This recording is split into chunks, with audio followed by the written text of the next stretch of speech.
Hello, music enthusiasts, and welcome to the Strauss Center at the University of Nebraska, Omaha. Today, we all have the delight of listening to the Omaha Area Youth Symphony play Dvorak's Ninth Symphony, also known as New World. A special aspect about this piece is that it features the little-known English horn.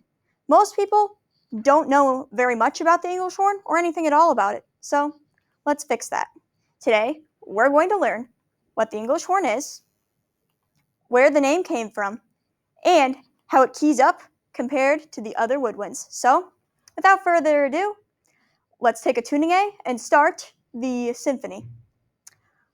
So, what is the English horn? According to Encyclopedia Britannica, the English horn is an orchestral woodwind instrument, a large oboe pitched a fifth below the ordinary oboe with a bulbous bell, a bent metal crook on which the double reed is placed. The English horn is a woodwind. And there are other known woodwinds too that you guys might recognize, including the flute, the clarinet, the oboe, the bassoon, the saxophone, and of course the English horn itself. An aspect about woodwind instruments is that they have reeds, just like the English horn. The English horn, oboe, and bassoon in particular have double reeds.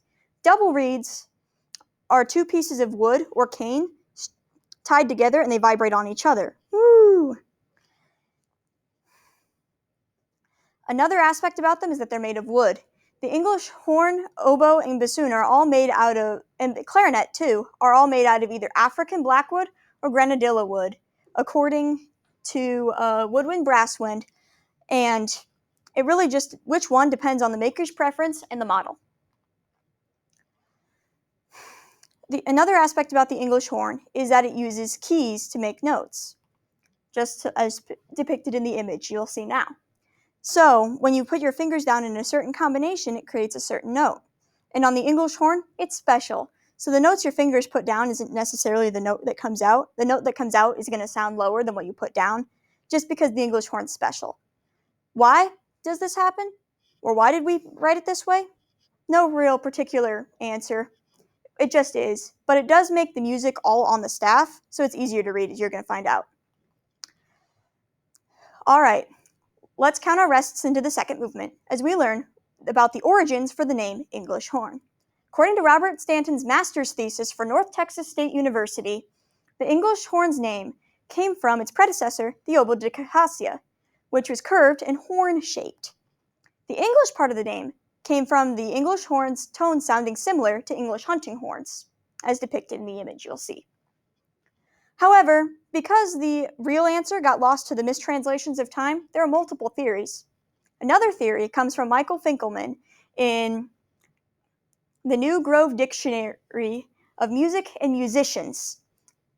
Finkelman's theory states that due to the English horn's popularity in Germany, which just happened to be where Bach lived, that the Germans had a certain name for this thing. They called it the angelic horn, or for you German speakers out there, English's horn. Now, over time, this could have been mistranslated or simply morphed into the term we know today, English horn. However, in scores across the world, the English horn is called different things. In Italy, like where Vivaldi lived, it's known as corno inglese. In Germany, where Bach and Beethoven lived, it's known as English's horn. And universally, it's known as cor inglese in other scores. Now, let's crescendo right into the third movement, where we learn about the English horn and how it keys up compared to its woodwind counterparts. According to Dr. Justin Wilwardage, the English horn and oboe have similar written ranges. The written range of the English horn is from a B3 to a G6. The written range of an oboe is very similar, that of a B flat 3 to an A flat 6 or a G sharp 6, depending on how you want to say it. However, due to the pesky transposition thingy, the oboe is not what the English horn sounds like in range. It sounds more like the clarinet. The English horn's written sounding range is an E3 to a G6, to a C6, and the clarinet's sounding range is from a D3 to a C6. Not much of a change, is there? Another thing about the English horn and woodwinds is how the diameter of the cane I mentioned earlier influences the reed. The English horn uses diameter cane that's grown in tubes at about 12.5 millimeters. The oboe uses cane that's at 11.5 millimeters. Even that 1 millimeter difference allows the English horn to reach much further lower notes than the oboe. Well, the English horn usually is written in treble clef because it's easier to write on the staff, as you guys got to see. However, sometimes weird pesky Russian composers and publishers will use alto clef. However, this is very rare, and most English hornists don't worry about it, but it does come up every once in a while. Well, since the conductor has hit the final ictus and the final note has been released, let's take a repeat on everything we learned today about the amazing English horn. First, we learned what the English horn even was.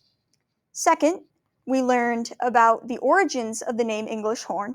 And finally, we got to learn how the English horn keyed up compared to the woodwinds. So, let's stop reading on the English horn and turn on the lights of the Strauss Center and have an amazing ovation for the English horn.